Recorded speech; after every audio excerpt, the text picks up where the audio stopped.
Bonjour tout le monde, aujourd'hui je vous présente 4 manières d'être davantage en sécurité avec votre cheval. C'est parti.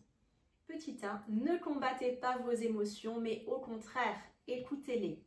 On entend souvent dans le milieu équestre que l'on ne doit pas avoir peur sinon notre cheval va le sentir.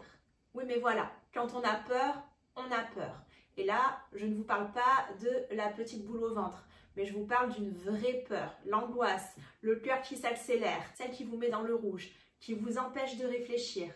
Et cela signifie quelque chose, parce que oui, les émotions ont leur raison d'être. Alors pour vous aider, je vais vous poser la question suivante.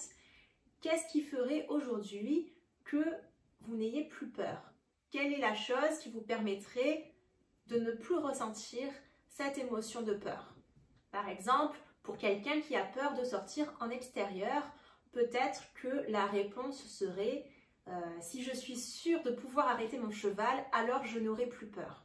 Et du coup, cette personne saurait qu'elle doit davantage travailler sur le contrôle des pieds de son cheval, alors peut-être déjà en carrière, avant de partir dehors, pour se sentir davantage en sécurité. Pour quelqu'un qui aurait peur de sauter un obstacle, peut-être qu'on pourrait aussi également redescendre la hauteur de l'obstacle. Si quelqu'un a peur de sauter, j'invente, un obstacle à 1,20 m, peut-être qu'on peut déjà reprendre les bases à 60 cm, 80 cm, 1 mètre, etc. Je vous dis souvent d'être bienveillant avec vos chevaux, de procéder palier par palier, étape par étape, d'être progressif et bienveillant, mais ça vaut également pour vous. La seconde manière d'être davantage en sécurité avec votre cheval, ça va être d'étudier son langage corporel pour mieux le connaître et mieux le comprendre. En effet, savoir lire les signes avant-coureurs d'un débordement d'émotions vous permettra d'anticiper les réactions de votre cheval et de vous mettre en sécurité. La troisième manière d'être davantage en sécurité est de vérifier que votre cheval respecte bien votre espace personnel au sol. On ne peut pas en vouloir à notre cheval d'avoir peur.